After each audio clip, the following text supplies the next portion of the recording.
Rhea Ripley and Liv Morgan fight over dominance. It's getting messy. IYO SKY returns to Japan for a Marigold dream match. Tiffany Stratton's first cash-in attempt. Izzi in Impact Zone challenging Jordynne Grace for the Knockouts Championship. And Mariah May wins Owen Hart tournament and completely destroys her idol, Toni Storm.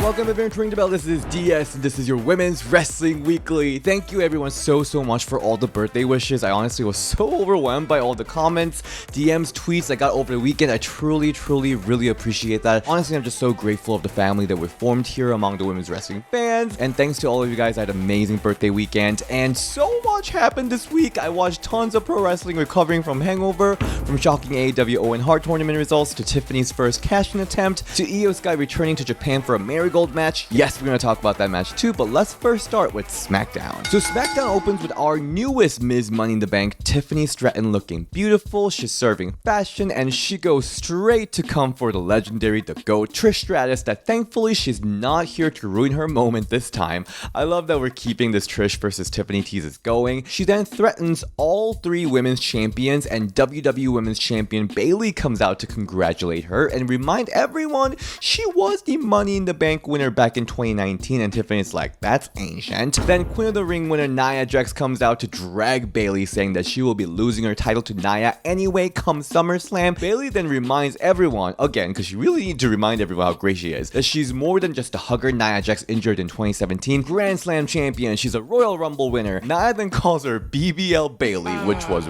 really the highlight of this promo. BBL Bayley? Bayley then starts to strategize and get a little shady, stir things up a little bit between Nia and Tiffany. Will Tiffany cash in on Nia, like how Alexa messed things up during Nia versus Ronda match? Then another favorite part of this promo was when Nia calls Tiffany her personal little Barbie doll, and Tiffany, who should be kind of offended by this remark, just like loves it.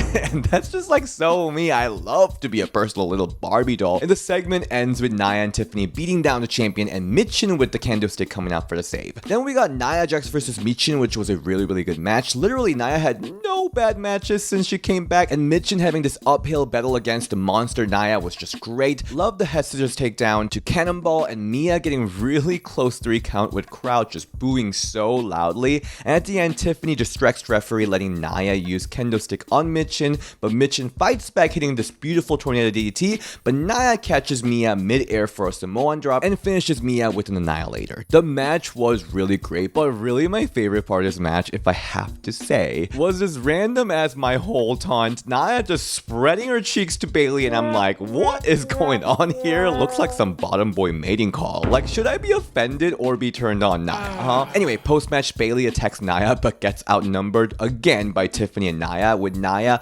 laying Bayley out with a leg drop, and then Tiffany just like tries to sneak cash in her briefcase, only for Nia to be like, girl, what? The facial expression on Nia was just so priceless here. Like, both Tiffany and Nia acting here was just so good. I'm loving this distrust bubbling up between these two. I mean, the only thing that I'm a little disappointed about is how weak Bayley looks here, even though she's trying her bestest to remind us how great she is. The Grand Slam, Money in the Bank, everything, Royal Rumble. So heading into SummerSlam, hope she channels a bit more of Ding Dong era and really wage like a psychological warfare towards Tiffany and Nia. I think that would be really cool. But either way, this storyline is so juicy. I'm Stratusfied. Then we got Naomi versus Blair Davenport match. Loving Naomi's polka dot gear with the bonbon hair, neon, everything. So here, Blair targets Naomi's bad shoulder. I guess she's hurt from Money in the Bank match. And I love that for Blair because she's really good at looking lethal. She gets really aggressive and nasty. But at the end, after back and forth roll-ups, Blair decides to take her eyes off the veteran to complain to the ref, which lets Naomi land a huge knee, followed by a full Nelson bomb for the win. And post-match and backstage, Naomi is congratulated by Bianca and Jade, who is not booked on this SmackDown. Naomi then says she's excited for them to regain their tag titles, so that must be still coming. Seriously, everyone's coming for Alba and Isla. Then Blair approaches Naomi and shows respect, asking for a handshake, which Naomi so nicely accepts. And I'm like, Blair face turn? Like, what is going on? And as Naomi turns back, Blair comes back to knock Naomi out. I mean, she tricked me. I am very glad that she's not turning face, by the way. She's so good at being a nasty heel, so hopefully this continues the storyline. I don't know if I want to see her beat Naomi, though. I don't know. I'm really torn. Either way, I am intrigued where this this is going, and fun match, Stratusfied. Also, big shout out to Chelsea Green, Mother of Mayhem, Princess of Pain. She's out here sporting this beautiful bedazzled neck brace following that crazy spot at Money in the Bank, of course. So she's seen waiting outside of Nick Aldis's office, only to later in the show find out that he is not in this week. It was funny. She was like waiting throughout the show backstage, only to finally realize that by eavesdropping to Bianca and Jade, and she's just like so pissed. So good. So comedy gold. So every summer I try to get summer body ready, but I never really make it. But this year I am dedicated. I'm adamant to make at least Halloween body by end of October, so I can finally wear some sexy Halloween outfit. I mean, I did promise Kelly I'd do her cosplay from one of the Halloweens, but life is hard. I've been traveling like every weekend, Toronto for Money in the Bank, San Francisco for Pride, Cleveland soon for SummerSlam, so I never really have time to cook and meal prep and stuff like that, and that's why I'm so thankful to today's sponsor, Factor. I literally love them so much. I was stress-free thanks to Factor's delicious, ready-to-eat meals. Every fresh, never frozen meal is chef-crafted, dietitian approved, and ready to eat in just 2 minutes. It's really no fuss, no mess. Prepping is really easy. Just poke a couple holes and then just put on microwave for 2 minutes. Factor meals eliminate the hassle of prepping, cooking, or cleaning up. Just simply heat up and savor the good stuff. I love that. And I could also tailor it to my schedule. With Factor, you can customize your weekly meals with the flexibility to get as much as or as little as you need. Pause or reschedule deliveries to suit your lifestyle. I've been traveling like a lot and I have just tons to edit every night. It was just really difficult for me to balance my life with eating healthy and working out. And that's why Factor was exactly what I needed. Factor cuts down on grocery trips and cooking, so there's more time for yourself, and they offer nutritious options. I also really like their like smoothies and juices. So this time they sent me this watermelon lime and mint lemonade refresher, and they're just like so freaking good. So head to factor75.com or click the link below and use the code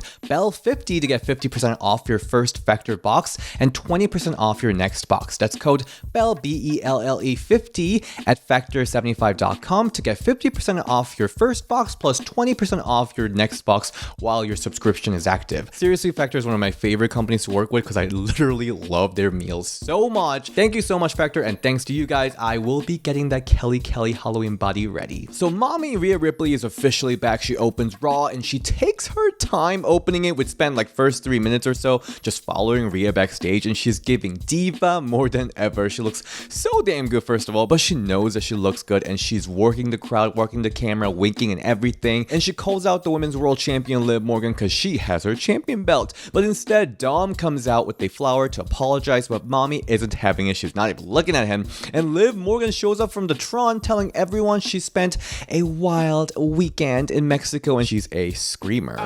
Okay. And she said at first she just wanted to hurt Rhea Ripley by approaching Dom, but now she's truly in love with him. By the way, Liv looks so good here with the wet hair and the wet shirt. It's a shirt that looks wet, but it's actually not wet. I think that's what she's wearing. Anyway, Rhea then challenges Liv at SummerSlam, which Liv accepts. Rhea then says she will end Liv's career. Watch me. And later in the show backstage, we see Dom trying to win Rhea back with flowers and all that, but it does not work. Then he mistakenly says Rhea is still his mommy and she belongs to him, pissing her off even more. What a dumbass. Then later in the show, he has a match against Jey Uso. Liv Morgan comes out to help Dom, and Dom's like, leave me alone. But then they conveniently again end up on the floor together, and Liv gets all spicy getting on top of Dom, and I screamed when Liv went automatically straight to choking Dom. Angry Rhea Ripley runs out to chase Liv out, and it's just a whole freaking mess. Of course, Dom loses his match, and Rhea just watches Dom all just pathetically. And in the back, Rhea clarifies to Dom that she owns Dom. I love how this three-way relationship is just getting so freaking messy. The telenovela, the K-drama, I'm so here for it. Then backstage, we see Zelina Vega get interviewed about Liv and Rhea. She's like, I hate them both, and I just know that I will be in the front of the line when they are done fighting. And I'm like, are you sure about that? She's then interrupted by the lesbians, Sonya, Shayna, and Zoe, who's straight, to interrupt, saying the line starts from them. And then Zelina just starts going off, coming for Sonya's big forehead, then drags Shayna for having a mustache? Huh? Mess. So we get Zelina versus Sonya match, Sonya's big return match, and we see Zelina putting like Vaseline on her face before the match. Oh yeah, she's so bad, she's gonna throw it down, but no, the match ends in like 2 minutes when Zoe distracts her referee and Shayna breaks Zelina's arm, letting Sonya pick up a win with Devil's Advocate finisher. Post-match beat beatdown on Zelina, then Katana and Kaden and Lyra run out for a save. The match was like so short, and even in that short time, it was a bit wonky at times, so hopefully Sonya can shake off the ring rust ASAP, because I believe in you, Sonya. Then we got kind of a follow-up tag match, Shayna and Zoe versus Katana and Kaden, accompanied by Lyra. This surprisingly got a long time, and we got some cool stuff from Katana and Kaden, like the cake stand to the outside that was really, really cool, and moonsault knee from Katana. But ultimately, Shayna and Zoe pick up a win with this double team knee move. Very devastating. Sonya wasn't involved like in a minor way. She interrupts or distracts Katana mid-match, and Lyra comes to drag her down. So maybe Lyra versus Sonya match coming soon. I do wish that Sonya played a bigger role for her new clients, new sisters in this match, because isn't that the whole point of her teaming up with them, to help them strategically? Because we're all trying to figure out how she's going to help them do better, you know? Either way, I love that we got these two matches in one Raw for this brand new group. It was a very strong first week for them, and I'm satisfied. Moving to NXT, we have Ariana Grace versus Carmen Petrovich, the battle of two Canadians following Ariana ditching Carmen after their win at Heatwave. And here, Carmen pretty easily defeats Grace with a spinning kick, and post-match, Fallon Henley attacks Carmen, saying she's sick of these rookies, while JC and Jasmine watch Fallon from the ramp. This was a fine match. Good, not bad. Then we got Thea Hale versus Izzi Dame match, and mid-match, Tatum Paxley comes out of the crowd to watch this match, only for Izzi to charge at her, and while doing that, she misses Tatum and runs herself into a ring post, and that lets Thea Hale hit series of attacks on Izzi until she applies Kimura Lock to tap Izzi out. And later in the show, NXT Anonymous account video shows why Tatum is so obsessed with Izzi out of nowhere, and it is totally not because Lyra left the main roster out of nowhere and Tatum is left with nothing to eat. I mean, low-key it is, but it's because she gets triggered by looking at cool girls like Izzi, who used to ignore and bully her back in the school days when she was young, so she will take a detour from her obsessing over gold, the champion belt, and she will destroy Izzi. And she breaks a Barbie doll and throws it on the ground while saying this, only for the sleep paralysis monster Wendy Chu to pick it up. So we'll see where this all goes. I'm very, very excited about it. I'm satisfied. Then we got Sol Ruka versus Fallon Henley match. Really competitive match with Fallon looking more and more comfortable every week in her heel work. And at the end, Sol hits Soul Snatcher out of nowhere on Fallon, and JC and Jasmine immediately come attack Sol, ending this match in DQ, and Jasmine lays Sol out with a Pele kick. So yeah, the veterans plus a rookie that they let tag along are gonna come for these superstar rookies like Soruga, Kalani Jordan, which I'm assuming, which I think is a really good idea. I'm satisfied. Notable thing is that we got no champions on this week's show, but still we had a really fun episode. I'm very excited to see though, like who will be challenging Roxanne and Kalani next, especially coming out of those two fantastic championship matches at Heatwave. Okay, heading to AEW Dynamite, let's start with Mercedes Moné's second championship victory toast. I guess she has two titles now, so she deserves two victory segments, unless AEW already ran out of ideas. Mercedes looked really good with the half silver hair, the dress was really cute, and she was like surrounded by security guards this time. I like Mercedes saying that she's the best there was, best there is, and best there ever will be, and I'm like, is Natty coming to AEW? Will she come to attack Mercedes and do a wig reveal showing a new red hair underneath or something like that? I got really hyped at this for no reason, but turns out Natalya reportedly re-signs with WWE, which I'm very excited that Mother's coming back, and AEW just happens to be in Canada. So anyway, this segment was kinda, I hate to say it, lame, outside of Mercedes being really campy, saying, "I'll leave you dead, bitch." I would leave you for dead, bitch. But yeah, this is kind of a been there, done that segment. Britt runs out, takes out the security guard, and Mercedes runs off. You know the gist. I thought it was interesting. Mercedes here was giving a bit of Carmella here with the drinks and everything. Even the running away, the cowardly part, I thought was like giving a bit of Carmella shade. Like Mercedes, I know won't be scared of Britt. Let's be honest. I don't know. This segment felt a bit underwhelming and lazy coming from the biggest names in AEW Women's Division. But the reality is that we gotta extend this feud until the end of August, which is when the All-In will be. So good luck AEW's creative team. But it's all okay. It's all forgiven because AEW really shook the heck out of me with their main event booking. Mariah May versus Willow Nightingale for the Owen Hart Tournament Finals match. And I love how Mariah was looking timid coming in for this match. Her sporting this classic Toni Storm pink pink gear, all nervous, granted that she won her last 2 matches with the roll-up, the Eve Torres first championship win roll-up, I might add, and her being cheered by Toni Storm, who's like mother here. It was just perfect, especially knowing what's to come. And Willow coming in as a last year's Owen Hart tournament winner and the total powerhouse. I really like the dynamic of the two, Mariah being the underdog and Willow just women handling Mariah, but Mariah also is not just an underdog. She really shined here because as the commentary highlights throughout the match, she's one of the strongest strikers in their locker room with her like Joshi stardom experiences. Her moves look so lethal. I love the way Mariah reversed Willow's signature pounce with this huge headbutt. And of course, she's a Trish Stratus stan. I love her Stratosphere. And at the end, we have a bit of shenanigans as Toni, who was watching this match like a proud mother, distracts the referee and Statlander and Stokely attacks Willow. Mariah then lands this huge knee, but Willow kicks out. Willow then kicks out yet again from the Eve Torres roll-up that won Mariah last 2 matches in the tournament. And if Eve Torres doesn't work, let's diva it up even more. So Mariah uses Kelly's victory roll from her first Divas Championship win to pick up a surprise win from Willow. And yeah, some might say this was an homage to Owen Hart, but I don't know. Is it really a coincidence that she's using Divas roll-up specifically from their first championship wins over and over again to win the tournament matches? I think not.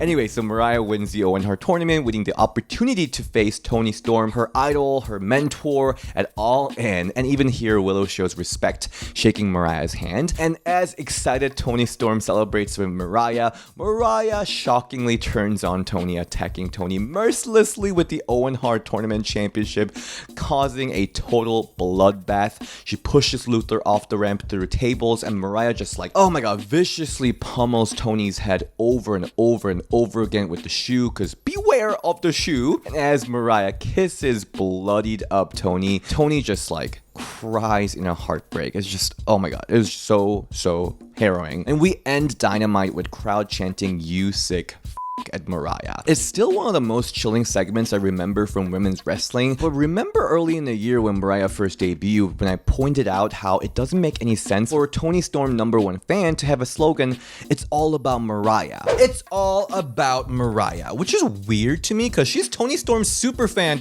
so shouldn't it be all about Toni, not all about Mariah? Or is this a sign that Mariah is just acting like she's a super fan to turn on Toni eventually? That was a foreshadowing all along. It was all about Mariah the whole time.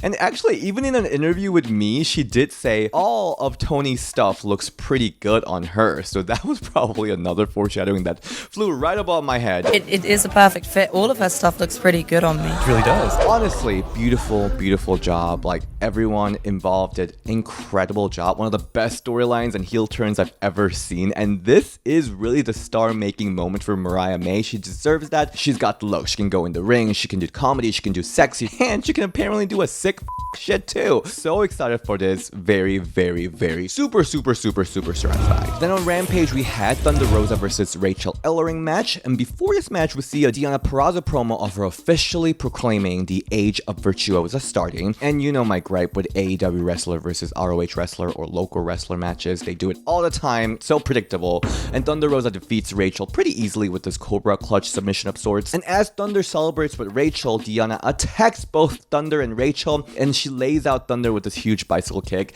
And their story continues in Collision as Thunder Rosa cuts off Deonna's interview, and she said, this was kind of funny, she talked to her therapist, and I guess the recommendation she got was that she should be patient to beat Deonna fair and square. And she reveals that she will face Deonna in a lumberjack match, as Deonna made quite a lot of enemies in AEW already. So we'll see if will be some fun names that will be out there to come for Deonna. Loving that the storyline is continuing for a long time. I'm hoping they get some huge like stipulation match to settle this feud once and for all. I'm very satisfied. Then on Collision, we got Nyla Rose versus a local competitor match, Ava Lawless. Again, very predictable match, but I love this because Nyla is so freaking funny. She grabs Ava and just yells, "End of a love affair," and she finishes Ava with this devastating beast bomb. And following this match, Nyla does an interview. She accepts Mercedes Monet's open challenge. I guess she put out an open challenge on Twitter for anyone to accept except for Britt Baker. And she says she's never driven a Mercedes, but she's ready to wreck one. So Nyla is just so entertaining. I'm so happy to see her back on TV, and she better be on TV a lot more.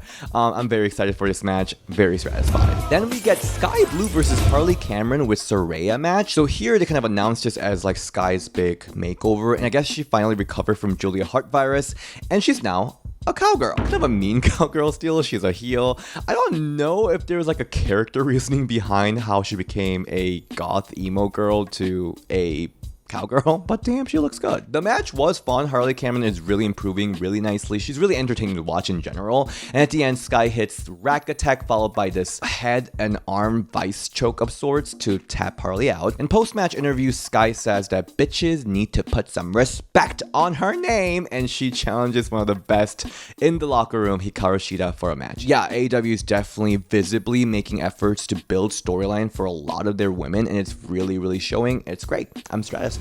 Moving to TNA, we got another Jordynne Grace Open Challenge, and we got another NXT superstar here accepted. Izzi Dane visits the Impact Zone to challenge for the Knockout Championship. Izzi is like so tall, I didn't even notice. Love that height difference coming into this match. Izzi just taunting Jordynne with it. Like I always said, I love Jordynne's intensity when she just lands on Izzi's back and just start pummeling on her. I also really like Izzi in TNA. The Falcon era she landed. Love her French TKO with her long ass leg. Oh, and we had some storyline element with Ash Elegance's personal concierge, I guess, just like bothering Jordynne, even though he really didn't do anything. And Rosemary comes out of the crowd to chase him to the back, so I don't know what that's all about. And at the end, Jordynne catches Izzi with the Juggernaut Driver for the win. I mean, at this point, it's kind of expected, but another great match from Jordynne. She's just like so talented, banger after banger, and very impressive bout for Izzi too. Oh, and by the way, her Slammiversary opponent Ash was watching this match through a satellite from Bahamas. A couple of things. Jordynne's been doing these open challenges for months now. I think it's really exciting. She's been facing tons of cool people from outside of the company, and the matches have been all spectacular. That said, the open challenges are almost like more exciting than her Slammiversary storyline. And even the concierge here, he didn't really do anything. Like, so their match being like next weekend, I'm a bit worried like that there's no heat heading into the match, this big knockout championship match. So that's a bit concerning, especially when NXT collaboration feels more like them treating TNA like, I don't know how NXT used to work with Evolve before, so I wish there was a bit more care for their internal storylines and talents, but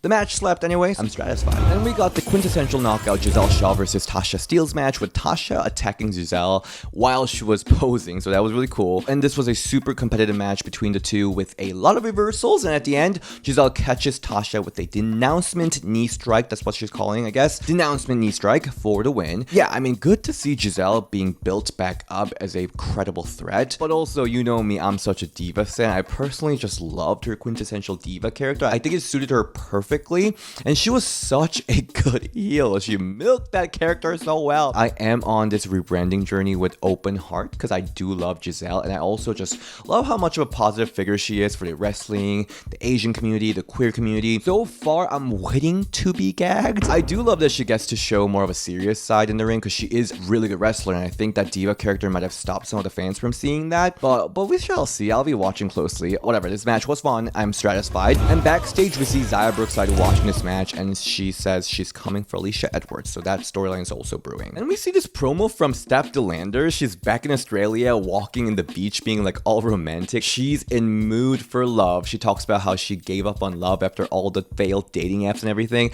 but PCO made her believe in love again. She's back in Australia for a bit to take care of some unfinished business with her exes, but she hopes PCO would wait for her.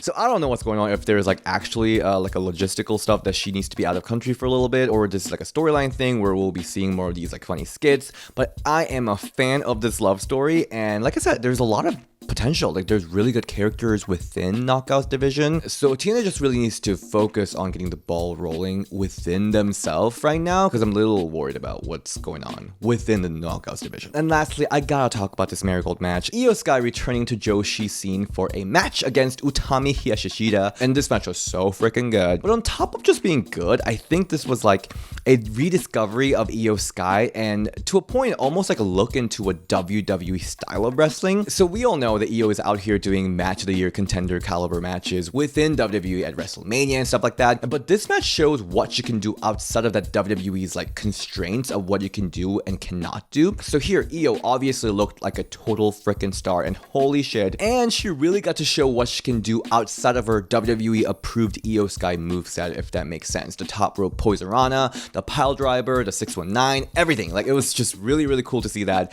And Utami showed heck of a powerhouse style wrestling wrestling, the intensity she brought with the lariat, the top rope German suplex, and at the end, Io hits pile driver on a Tommy and finishes her off with a moonsault for the win in 20-minute or more than 20-minute match. I mean, the match was so good. The return of the queen, IYO SKY, back in Japan. And I love how we get to see WWE stars wrestle outside of that WWE style, like Izzi and TNA and Io and Marigold. I really love to see more women have the opportunity to wrestle in Marigold. Like, imagine Tiffany Stratton or Bianca Belair or like Nia Jax hop over to Japan for a match. I mean, it would be so freaking good. The match was gold, of course. I'm so Stratusfied. So that was a lot, but thank you so much for tuning in for this week's Women's Wrestling Weekly, and thank you so much, Mattel, for sending me this beautiful Trish Stratus action figure. I'm so happy. This is a perfect birthday gift. But seriously, they sent me so many action figures. Like Maxine, so cute. We got Charlotte Flair, Beth Phoenix, my favorite Tori Wilson with Chloe. I'm guessing like a rare Dewdrop one too.